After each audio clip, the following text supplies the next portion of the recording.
She never wakes me up first. Ever. In 12 years of mornings together, she's never been the one to shake me awake like that. Hands cold, voice shaking, hair still smelling like last night's perfume. That alone should have been a clue. But I was groggy, unarmed, still drifting somewhere between sleep and caffeine when I felt her palm on my chest and heard the line that changed everything. "Don't check your phone today. Please, just hand it over." It wasn't a suggestion. It was a command masquerading as panic. I blinked at her. She was fully dressed, not in her usual robe or leggings, but in jeans and the burgundy sweater I once told her made her look unapproachable. She usually loved when I said that. This morning, her lips were pressed so tight they were white, no makeup, just raw fear, the kind of fear that doesn't come from something about to happen, but something that already has.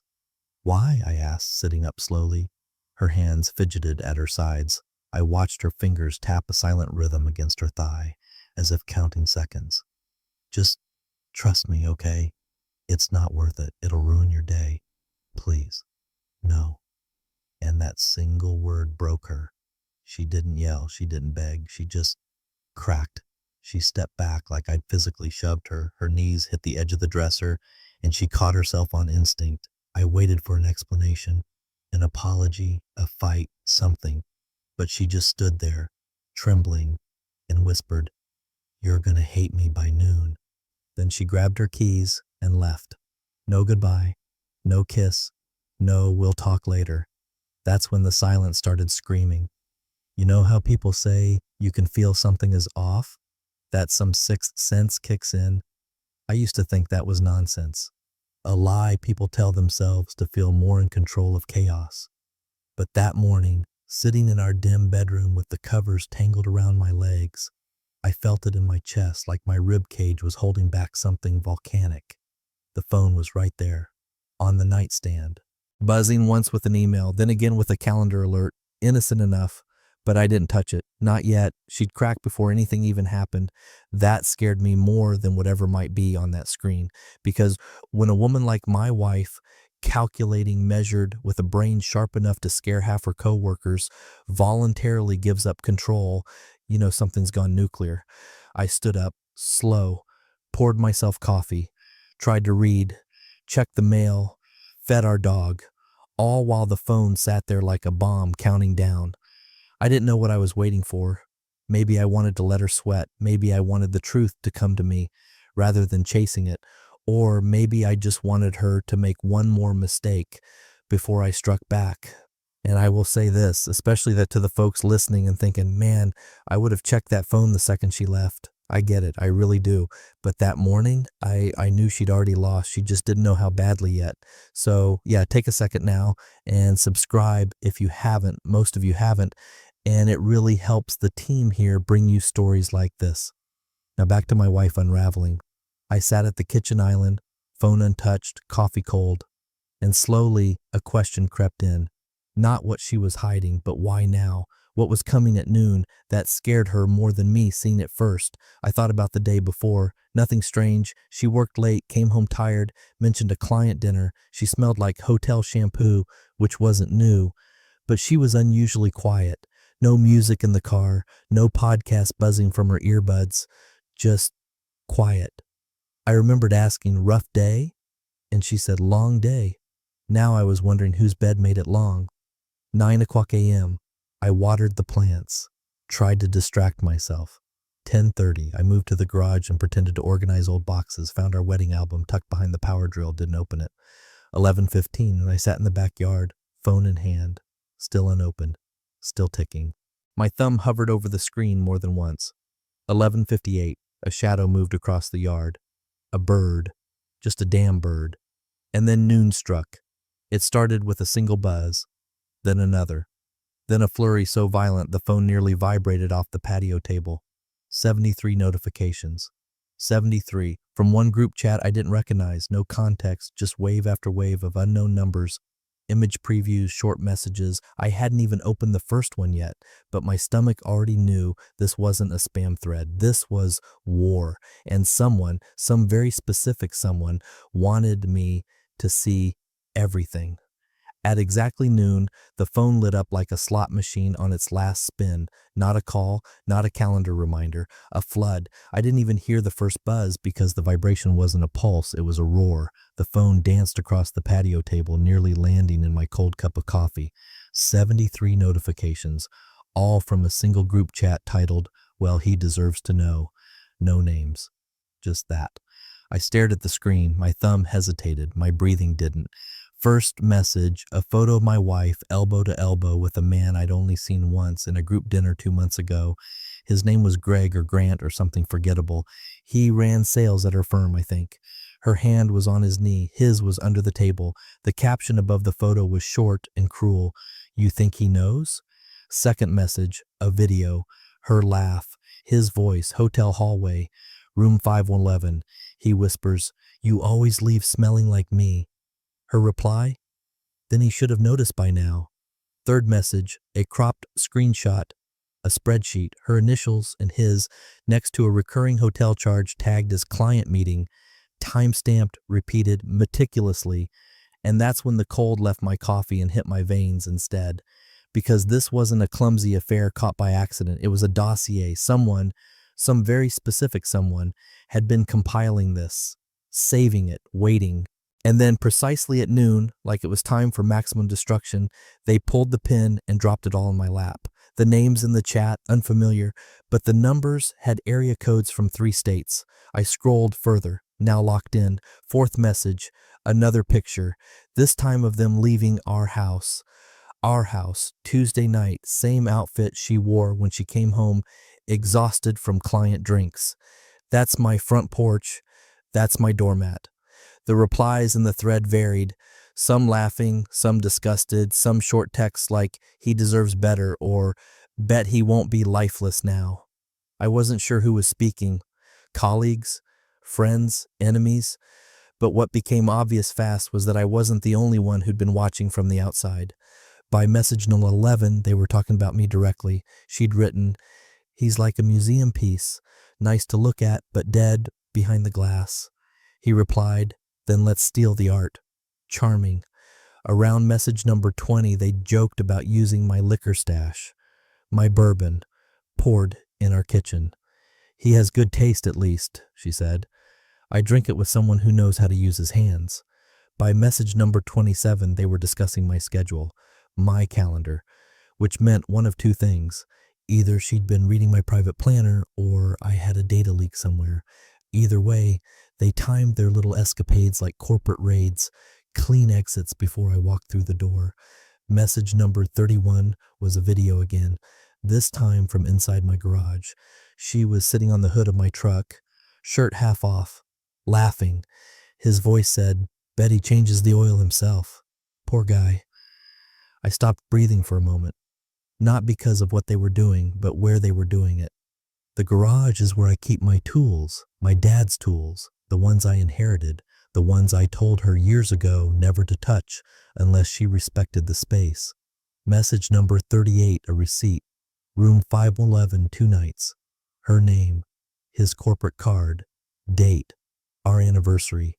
Message number 42, a group selfie, them. And 2 other people from her office. One of them was definitely her assistant. They were all in a bar. The caption was just a knife. He still thinks Thursday yoga is real. Around message number 50, the tone shifted. The later messages weren't posted by her or him. They were from someone else, a third observer. "Hey, Greg, your board still doesn't know about the embezzled comp cards, right?" Then another. "Hey, Rachel, want to explain this to his wife or should I?" And then, "Timer set. You've got until noon. Oops." So this wasn't a revenge thread by accident. It was targeted. Someone had been collecting this filth, planning a slow leak, and then, like a damn doomsday clock, dropped it on me when the hour struck. Not random, not leaked by mistake. This was an execution, precise, coordinated, and I was the recipient of the kill shot.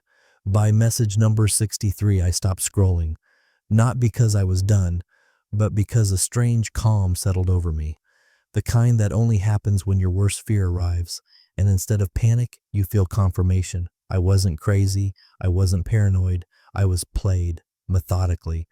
But someone else decided I deserved the truth. And they didn't just tell me, they showed me. Message number 70 was the kicker. A security cam image. My kitchen. Two figures blurred, but clear enough to identify. Her body language unmistakable. His hand at the small of her back. Time-stamped.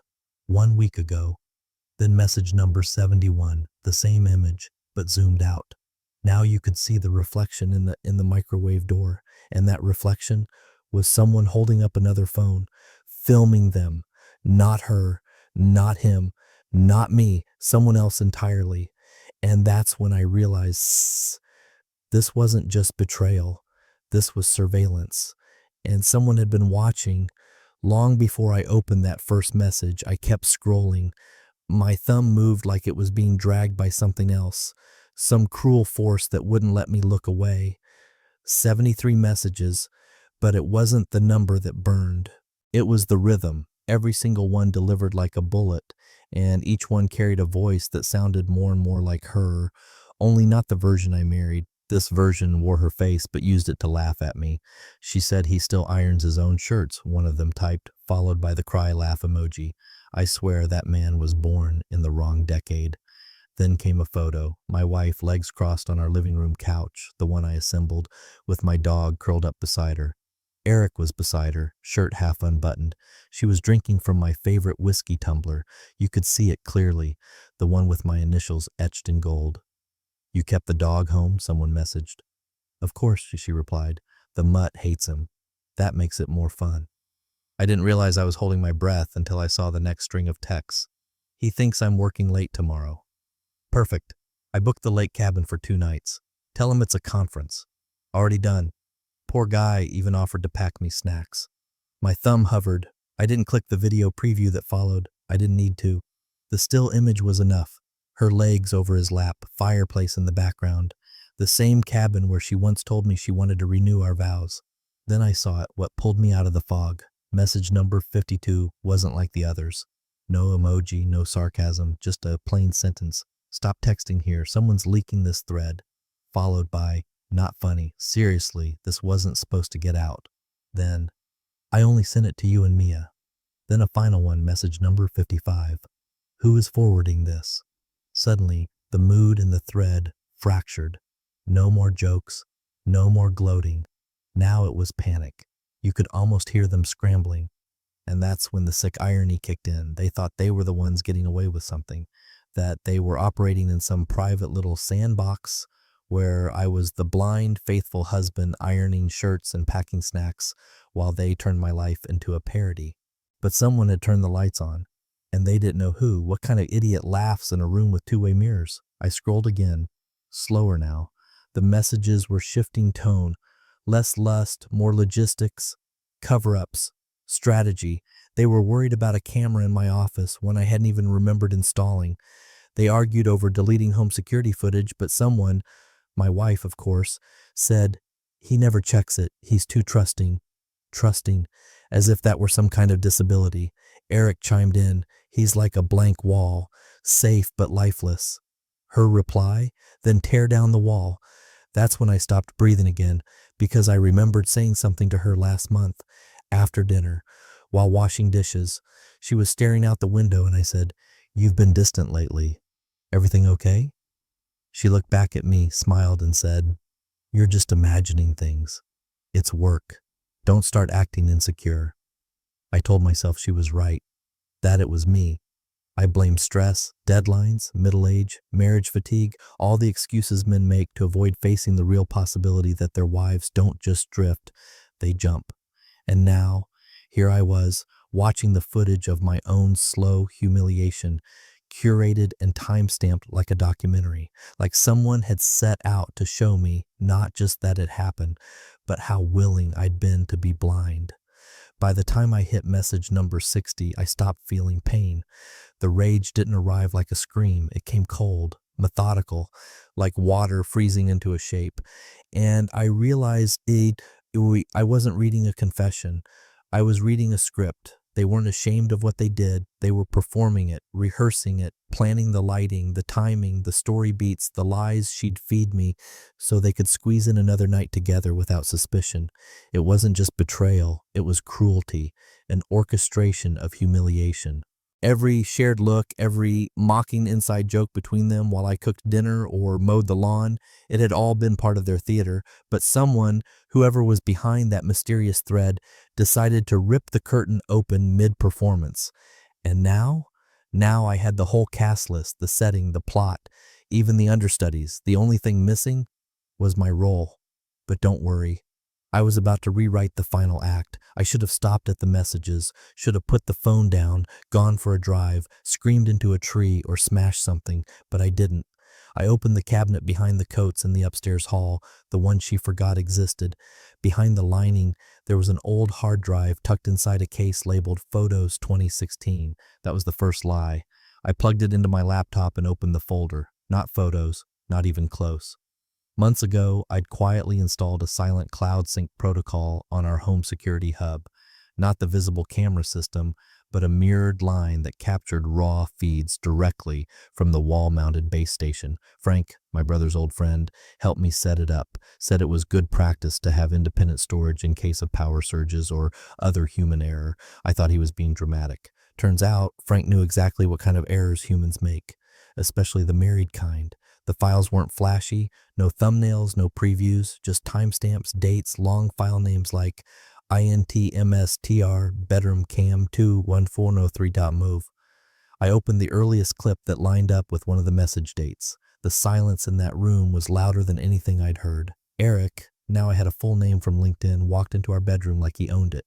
Casual, loose tie, jacket off, no hesitation. He tossed his keys on my nightstand. She followed behind him barefoot, in a robe I gave her for our 10th anniversary, the one with the little stitched initials. She poured him a drink from the crystal decanter we'd used at our wedding toast.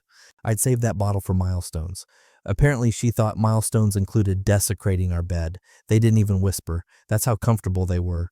Like the room was a stage and I was a character they'd already killed off. I watched them collapse onto the bed. I skipped ahead. The footage was damning enough, but what froze me wasn't their movements. It was the mirror. The hallway mirror just beyond the open door caught something else. A reflection. Someone else had been there. It was subtle, almost missable, but a silhouette appeared briefly in the edge of the frame. Not Eric, not her, and definitely not me. A figure with a phone, raised, steady, recording. I froze the frame, enhanced it. My laptop wasn't great, but it was enough. The angle suggested whoever it was stood just outside the bedroom, close enough to capture everything, far enough not to be noticed. Another clip. 2 weeks later, same story. Eric arrives. She greets him wearing one of my shirts. They kiss. She whispers something I can't hear. And again, in the mirror, just for a second, there he is. Same build, same stance, same dark sweater. Whoever it was, he wasn't surprised. He wasn't startled. He was prepared. This wasn't an accident. I leaned back in my chair, heart racing, brain flipping through every possible candidate, a neighbor, some creep, a contractor, but deep down, I already knew. There was only one person who had access to the original system. The wiring, the camera positions, the storage backend, Frank. Frank, who installed the drives, who taught me how to route cables without alerting anyone, who told me, just trust me, man. People don't erase what they don't know exists. Frank, who never smiled when he came over, who never asked about my marriage but always noticed how quiet she got when he entered the room. Frank, who once after a few beers muttered, one day you're going to realize she's playing poker while you're playing house. I thought he was bitter. Still grieving my brother, still stuck in conspiracy mode, but now, watching those clips, I realized something else. He hadn't been paranoid. He'd been preparing. And the thought that maybe he had been gathering footage not for himself, but for me, twisted my stomach into something I couldn't name. Was it loyalty or vengeance, ally or antagonist? Or worse, was I now just another piece in his version of justice? There's a difference between discovering your wife is cheating and realizing someone else has been tracking it longer than you. One is betrayal, the other, that's chess. And I had no idea which side of the board I was actually on. Frank never smiled. Not at my wedding, not at my birthday, not even the day we buried my brother. People called him cold, distant, a little off. But I knew better. Frank was a calculator in human form, always scanning, always processing. He'd served 2 tours overseas, came back quieter than when he left, and kept to himself. He hated weddings, hated lies more. When my brother passed, Frank checked in on me once a month. Never emotional, just a quick text. Need anything? I rarely replied. But 3 years ago, when I mentioned my concerns about data privacy, he showed up unannounced with a server rig and 3 Red Bulls. Clouds get hacked. People don't hack metal, he said, as he plugged in lines I didn't understand. Frank, this is overkill, I joked. Maybe, but you'll thank me when things get weird. He wasn't wrong. He never was. After seeing the footage in the mirror, I texted him, just 3 words. Was that you? No reply. Then 2 hours later, I got a message. Check your safe. I hadn't opened that safe in over a year.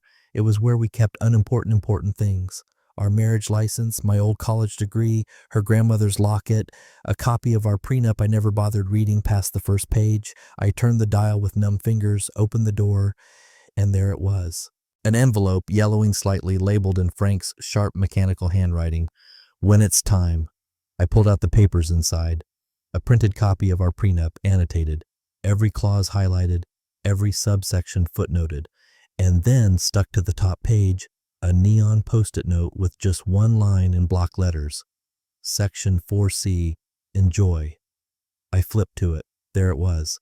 In the event of confirmed extramarital conduct by either party, supported by irrefutable recorded evidence, e.g. security footage, digital correspondence, and sworn third-party testimony, the violating party shall forfeit claim to all jointly acquired property, spousal support, and rights to primary residence. It was like reading a landmine I forgot I'd buried. I sat there on the floor of the closet, holding a contract I had signed in some lawyer's office 10 years ago, thinking it was just formality, something she pushed for, actually. Her idea, not mine. Just to keep things clean, she'd said. She never read the fine print. Frank did. Back then, he was between jobs, crashing on my couch for a month. I remembered handing him the draft casually. You're good at this legal crap. Anything weird in here? He gave it a glance and said, You should protect yourself better. Apparently, he took his own advice on my behalf. At the back of the prenup, in handwriting not mine, were notes, Frank's notes, about loopholes, interpretations, even references to case law. He'd been preparing for this long before I even suspected anything was wrong. And that realization hit harder than the affair. I had been an idiot, a trusting domestic idiot. Meanwhile, Frank, the man everyone called cold, had been the only one who didn't treat my life like a sitcom rerun. I texted again, Why didn't you tell me? This time he replied, You wouldn't have believed me then. He wasn't wrong. I thought back to the countless conversations I had with my wife where she said things like, You're always overthinking, or just relax, not everything is a conspiracy. Meanwhile, the real conspiracy was unfolding between my sheets, and the only person not blinded by her was the man too broken to fake a smile. I ran my fingers over the document. It was dry, clinical, ruthless. So was she, but now I had something she didn't. Leverage. I could almost hear her voice in my head, the way she mocked other men who let things go, the way she told me I was too passive sometimes, that I was too kind for my own good. She was right about one thing. I had been passive, but not anymore. Now I had proof. Now I had law. Now I had Frank's cold foresight, and her signature next to a clause she never thought would matter. In the end, the friend who never smiled didn't need to grin. He just needed to give me the weapon. And he had. She walked in like a ghost wearing her own skin. Keys dropped in slow motion.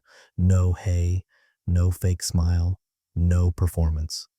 She looked at me the way a kid looks at the front door after breaking something in the living room, hoping the damage hadn't been noticed, but already knowing it had. Her heels were still on. Purse clutched too tightly, shoulders stiff, breath shallow. It was the look of someone who just realized the oxygen had been cut off, and she was the only one gasping.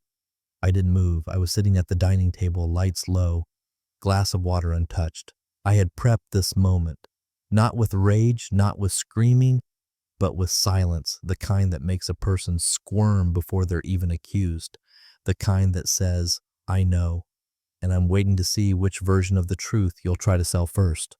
But she didn't speak, not yet. Instead, she hovered in the doorway like she wasn't sure if she lived here anymore. Her eyes darted, first to the kitchen, then to the floor near my chair, as if expecting something to be broken, thrown, burning. But there was nothing, just her, me, and the third presence in the room, the truth. I reached into the drawer, pulled out her phone, placed it on the table and slid it across like a dealer in a game she no longer had chips for. She stared at it, didn't touch it. I had it synced, I said flatly. Months ago, you didn't notice. That got her. A tiny twitch at the corner of her mouth, like a lie was trying to crawl its way out. Still, no words. Go ahead, I said. Unlock it. She did, hesitated over the passcode like it suddenly felt obscene, like the phone had turned radioactive. She tapped in the numbers, then placed it face up between us. All 73 messages were open. Every image, every hotel booking confirmation, every cruel joke, every stolen moment, every single sentence where she confused secrecy for intimacy. She scrolled, her fingers trembled, her lips moved as she read, but no sound came out, until I spoke. Don't worry, I didn't reply to any of them. Her head jerked up. Her voice came out like a rasp, barely audible. James, it was just a mistake. One mistake. I let out a short laugh. Not loud, not cruel, just surgical. One? I leaned forward. You made 73 of them. And that's just the ones that you gotta write. God knows what Eric added to the collection when you weren't typing. She blinked rapidly. It wasn't serious. I didn't mean for it to go this far. I held up a hand. She stopped. I'm not here to listen to your regret PR tour, I said calmly. We're past that. This isn't about emotions anymore. It's about assets, paperwork, leverage. She swallowed, the kind of swallow people do when they realize they've just become the defendant in a case they didn't know had already been tried. I reached into the folder next to me, slid out the prenup, the original, not a copy. Frank's notes still on the margins, her signature on the last page. Her handwriting, eager, confident, back when she thought the clause was just a technicality, she stared at it like it was a foreign object. I tapped it once, slow and steady. You remember this? She nodded, almost imperceptibly. I flipped to section 4C. She didn't need to read it. Her eyes dropped to the subheading, irrefutable proof of infidelity. I have the video, I have the messages, and now I have your phone. Do you want to add anything else to the exhibit list? That was when she broke. The mask cracked. The tears didn't come yet, but the tremble in her jaw gave her away. She opened her mouth, then closed it, then opened it again and tried. Can't we just... No, I said. Not angry, not loud, just final. She reached for her phone like she was going to scroll again, or delete, or run, but I was faster. I placed my hand over it, leaned in. One last thing, I said. I sent a message, just one, after reading it all. She flinched. To who? To you. I unlocked my own phone and showed her the screen. There it was.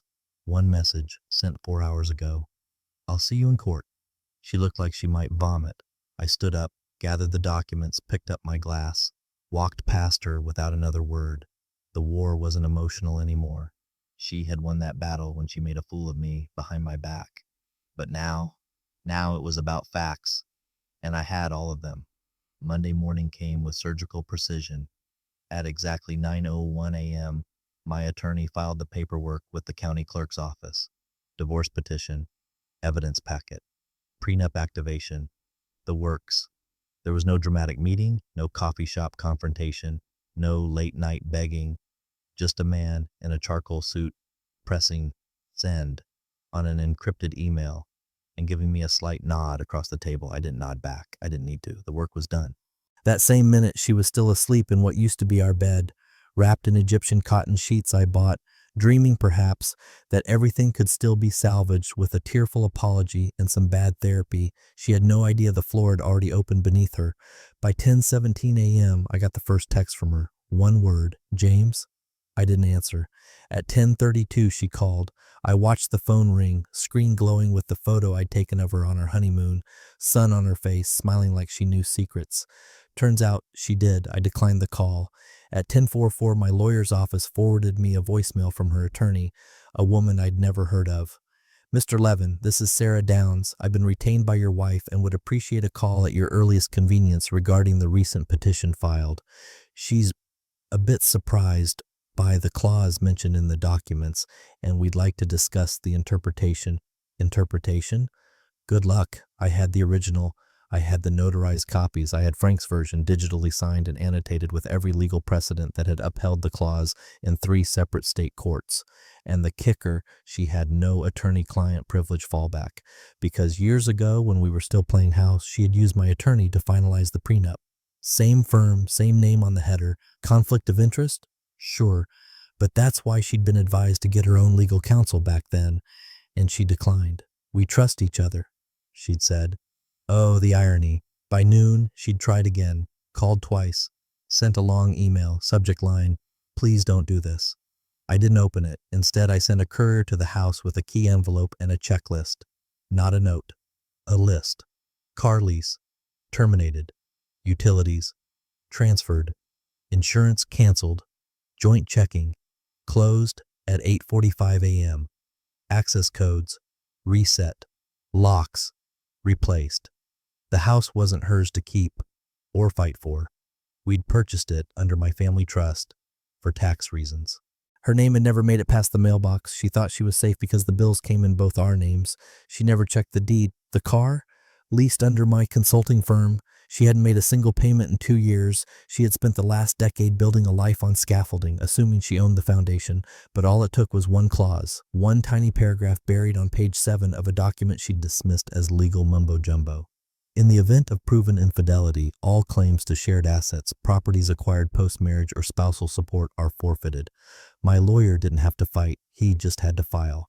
She didn't just lose a husband. She lost the roof over her head, the car she drove to client dinners, the joint account she used to Venmo herself, reimbursement transfers. She texted again at 2:07 p.m.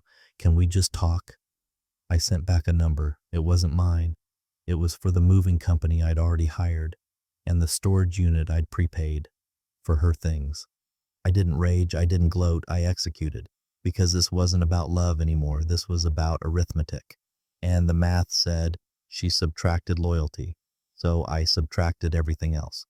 The first domino didn't fall with a bang. It dropped quietly, under fluorescent lights, in a conference room filled with iced coffee, performance charts, and the uncomfortable silence of executive faces when something foul hits the air but no one wants to name it first. Eric, the man who once toasted my wife with my bourbon in my house in front of my dog, was summoned to an urgent meeting at 8 a.m. sharp, not by HR, not by his department head, by the board. See, someone, an anonymous party, had emailed a carefully curated folder to their ethics office and executive chairman. It contained screenshots of expense reports tagged client dinners that matched precisely to hotel booking confirmations from the messages. GPS logs pulled from his company car during alleged out-of-town conferences, which all routed to the same Marriott, and one glorious PDF titled Employee Conduct Review Eric L., complete with embedded photos, timestamps, and a few choice quotes from the chat thread where he called his clients idiots with checks and joked about screwing 2 accounts at once. The folder came from a burner email that couldn't be traced, except, of course, I had sent it through my attorney, properly sanitized, delivered with the kind of neutrality that only makes people more terrified. At 8:37 a.m., Eric was walked out of the building with a cardboard box and the look of a man who just realized he'd been playing checkers while someone else was playing chess blindfolded and still winning. I didn't smile when I got the confirmation. I just took another sip of coffee in my quiet, new loft and let the silence wrap around me like armor. The loft was simple. Clean, a single bedroom, concrete floors, exposed brick, no shared closet, no perfume trapped in the fabric of the furniture, no memories that fought to survive in every corner. It wasn't home yet, but it was mine. I didn't answer her emails for a week. There were 4 of them. The first was one line, "I don't understand what you're doing." The second tried a different tone. "This doesn't have to get worse. We can handle this privately." The third was almost performative. "You're being cruel." The fourth dropped all pretense. "Please, I have nowhere to go." That one came at 2:13 a.m. I waited. Then at 8 o'clock the next morning, I opened my archived photo drive, found the image I'd been saving for the right moment. It wasn't explicit. It wasn't even compromising. It was surgical. She was lying on our bed, his bed now, I guess, wrapped in our old comforter. Her hair was a mess. She was laughing, mouth open, eyes half lidded.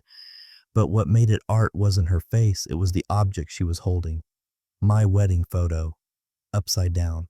That one still frame said everything, not just the betrayal, but the glee in it, the casual desecration, the comfort she felt disrespecting something sacred because she assumed I'd never see. I forwarded it. No caption, no message, no signature, just the image. Her read receipt came through 10 minutes later. No reply followed. Not that day. Not ever. She didn't try again. And I finally understood the power of not threatening someone. I didn't yell. I didn't warn. I didn't scream through a lawyer or post online or key her car or call her friends. I didn't threaten revenge. I simply proved it in a single image and let her sit with it forever. That's how you end something that never should have started. With silence, with facts, with undeniable proof that once she held a life in her hands and chose to flip it upside down. The call came after midnight. My phone lit up in the dark. Just a number, no name, no contact saved. But I knew. Somehow, before I even answered, I knew it wasn't her. It was her mother. Her voice was as dry and precise as I remembered. The same voice that used to correct grammar mid-conversation. The voice that once pulled me aside at Christmas and said, "At least with you, she won't self-destruct." She didn't say hello, just, "I'm not calling for her. I'm calling for me." There was a pause, then, "What happened?" I didn't raise my voice. I didn't dramatize it. I didn't editorialize. I told her. From the first message to the prenup, from the hallway reflection to the upside-down wedding photo, the burner email to the ethics committee, the court papers, the lock codes, the moving truck, every detail like I was reading it from a transcript. She didn't interrupt. Not once. When I finished, the silence on the line stretched for what felt like a full minute.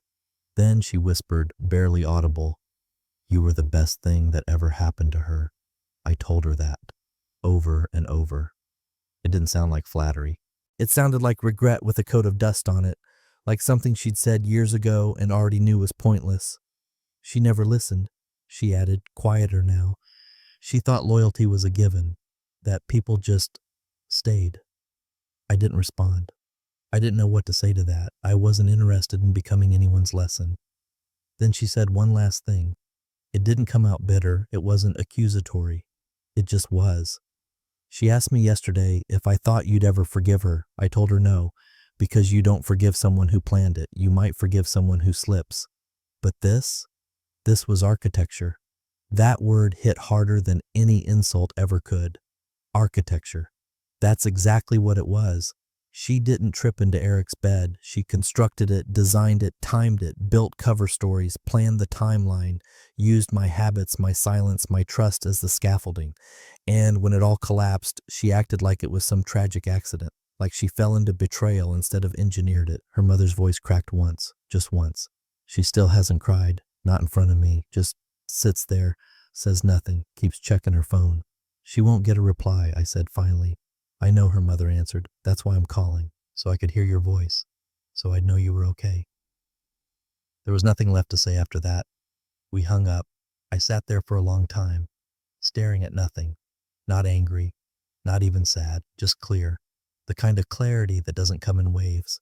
It comes in still water, the kind that reflects everything back at you with no distortion. She had asked the question, would he ever forgive me? Her mother had answered no, because he knows it wasn't a mistake. It was a design. She was right. You don't forgive someone who looked you in the eye while mapping out your destruction. You don't patch drywall when the house was burned down on purpose. And you don't offer a second chance to someone who rehearsed every excuse before ever being caught. Forgiveness? No, that door wasn't just closed. It was gone. It came quietly, like most things worth remembering. 1 week later, after the last voicemail from her mother had faded into digital dust, after the moving truck had taken the last box of her things I didn't want to burn, after even my own memories began feeling like someone else's home movie, I got one final message. Unknown number. No name. Just 4 words.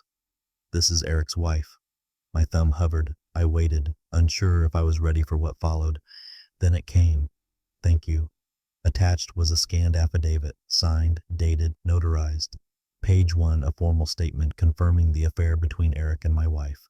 Page 2, a timeline of dates, hotel names, reimbursements listed under falsified client billing, each tagged with internal booking codes.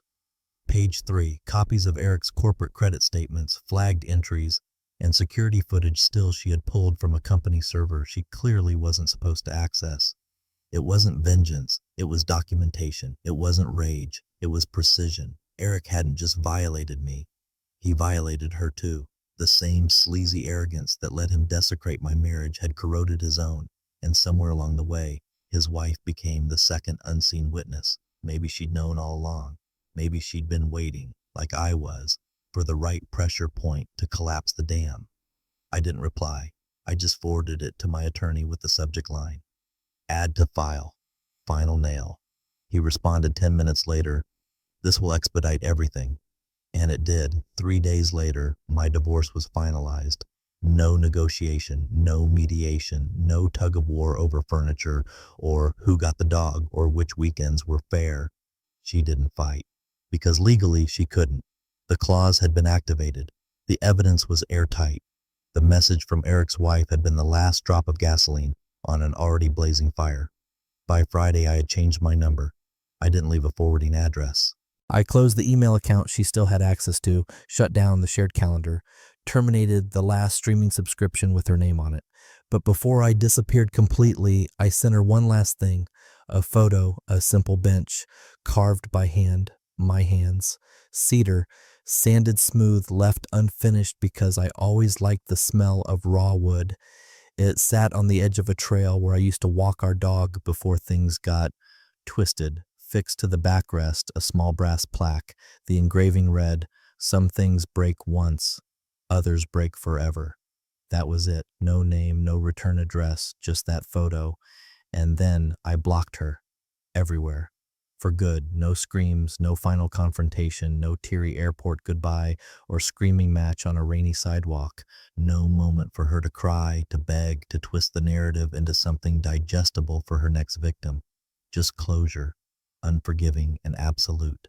She was left with nothing, not because I hated her, but because she turned everything I gave her into something disposable and assumed I'd keep replenishing it like a fool. She was wrong. The revenge didn't come with sirens or scandal. It came with stillness and a name that would never again light up her phone. Some things break once, others break forever. And me, I didn't just walk away. I erased the road behind me.